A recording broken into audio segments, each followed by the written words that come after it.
Today is math lesson 71. So I am introducing the ruler on today. So you will need a ruler. And a ruler is used to measure the length of something. And so this is an example of a basic ruler. Most rulers come as wooden rulers. And so you see there are numbers on the ruler on both sides actually, but let's focus on the top numbers. So that is the inches side of a ruler. So those numbers, when you measure the length of a line, whatever number that line would stop on, that means that is how many inches the line is.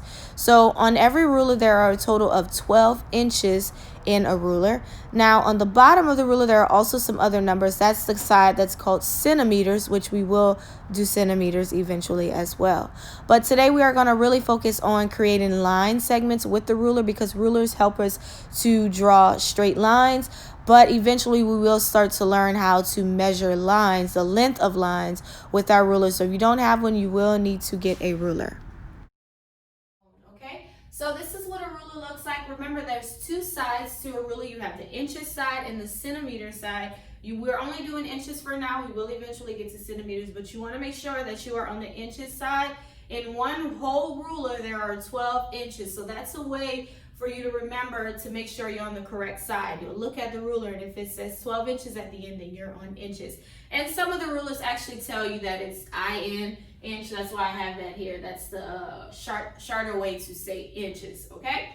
So whenever you start to measure something with a ruler, you always start at the very first line on your ruler. Not the number one, you always start at the very first line. Some rulers might have a 0, then that's where you start. If your ruler does not have a 0, it's okay. Just make sure that you are starting at the very first line, okay? If you start measuring with the 1, your measurement will be off by an inch. So you want to make sure that you're starting right here, okay? So whenever you have something to measure, say if I wanted to measure a line, what you do is, say if the line started right here, what you do is you match the very beginning of the line and you put your ruler underneath the line. So say if this was my line and I placed my ruler right underneath the line, so you can see my first line is at the beginning of the ruler, and then I measure it and make sure it's straight all the way till I get to the end of the line. And if you can see here, that means this line is 3 inches because it stops at 3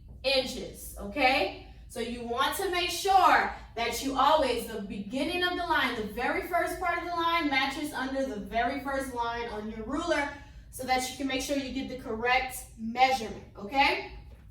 So when you have a page in your workbook, which is page 71, that will be one of your first pages in your new math book. We're on part 2 of our math book. So that will be the page that we'll practice today. So we're gonna connect line segments. All a line segment is, it's a line that goes to a certain point, okay? It stops at a certain point, it connects. It's one part connects to another part. That's what a line segment is. And so that's what we're gonna match. So on that page, worksheet 71, you'll see this. It'll have like dots with letters. That's what we're gonna connect. And we're gonna make something with that. But before we get started on that, at the top of your page, you will see that there is a name line and a date line, but there's no line for you to write your name and date on. Do you kind of see that? I hope you do. And so if you see that, we are gonna create the line for our name. So you have name, and then it has 2 dots. It has 1 dot, then another dot. Get your ruler. So I'm gonna pretend this is a ruler. Get your ruler. You're gonna put the very beginning of the ruler underneath that line, and then you're gonna draw the line to connect. Okay, it's important whenever you are drawing a line, you hold it down one side, and you can kind of hold the ruler down while you're drawing at the same time, but it's important to hold the ruler down. If you just try to draw the line without holding it, the ruler's gonna fall and then your line's gonna look like this. We don't want the line to look like that. So you wanna make sure that you hold your ruler tightly down so that you can draw your line, okay? So go ahead and do that for name and date. Draw a line. Just make sure you put your ruler right underneath the dots so that you can draw a straight line. That's what's important, a straight line. All right, so let's go ahead and get started, and let's connect some of the line segments, okay? So the first one is done for us. It is A connected to E, so that's segment AE, because A connected to E. We call it AE, right? That's what I was saying about a line segment. It's when one point connects to another point. It's called a segment. It's a piece of a line, AE. All right, let's go ahead and connect our next line. Okay, so AE is done for us. Let's connect A to B. So let's go, so get your ruler, match it to the A, okay? Connect it to the A, and we'll go all the way up to the B. Hold your ruler down tight so that you can have a straight line. Okay, we're using our ruler. Don't just try to draw the line without your ruler. Line's gonna be all crooked. Use your ruler. That's the point of us learning how to do the ruler. Okay, so A to B, that's line segment AB, because A connected to B. Next, let's do B to C. So get your ruler, get on point B, all the way down to point C. Make sure it's straight, it's not crooked. And go ahead and draw your line from B all the way to C. Okay, that's what it should look like. B all the way to C. You probably know what we're drawing already. You can kind of see it already. So that's line segment BC. So A and E was done. We did A to B, then we did B to C. Next, let's connect C to D. So get your ruler again. Okay, connect it. You got to connect point C. That dot is what you connect. You want to connect that. So when you do the ruler, make sure when you put your ruler down, make sure that those dots are showing so that you can connect them. So C to D. So that's what we'll connect. I'm taking it down because I couldn't see from that angle. Okay, C to D. All right. Line segment CD. C connected to D. Next, let's do DE.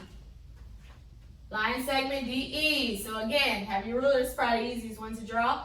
Start with point D all the way to E. So go ahead. DE. And look at that. What did we draw? A star. So that is how you use your ruler to draw line segments. And so in your book, you will start to see that when the name line it doesn't have a line, so that's what you'll start to use your ruler for. And then eventually we will start to measure using inches, okay? All right, so let's go ahead and practice counting by 5. So we know 5, then we say 10, 15, 20, 25, 30, 35, 40, 45, 50, 55, 60, 65, 70, 75, 80. All right, so we have counted by 5. So I want to teach you about something called tally marks. So I'm sure you might have seen these before. Usually people use tally marks when they're keeping score of a game. I think maybe when we played a game on Zoom before, I've taken the tally marks as points. So I'll show you how to count tally marks. You will start to see these in your book, so it's important we know how to count them. So whenever you see a tally mark like this, where it's 4 straight and then 1 diagonal, that is a total of 5. Whenever you see them like that, you can automatically say that's 5. You don't have to take time to say 1, 2, 3, 4. No. When it's crossed, that diagonal cross tells you that this is a total of 5. So that's why we learned how to count by 5s, because we count tally marks in 5. So whenever you're drawing tally marks, whenever you get to the 5th tally mark, you always do the diagonal. Always. Anytime you do the 5th. Now say if you only were doing 3, you just do 1, 2, 3. But when you're doing 5, and most of the time when you draw tally marks, you will do more than 5. But so right here, I did 3 sets of 5. So we're gonna count by 5s with those because they're 5. We don't have to count 1, 2, 3, 4, 5, 6, 7. No, we know they're 5. So we count 5, 10, 15. Look at that. Because we already know. This tells you that's a total of 5. So you don't have to break down each one. All right, again, so let me do another one for you to see. All right, so let's look at this one. So we know what the 5s are, those that have the diagonal. So 5, 10, 15, 20. Now this is where it changes. This one does not have a diagonal cross like this. That means it's not 5. What you do is you count those by 1s. Those are what we call singles. So you just count by 1s. So if you stopped at 20 here, you just start counting by ones.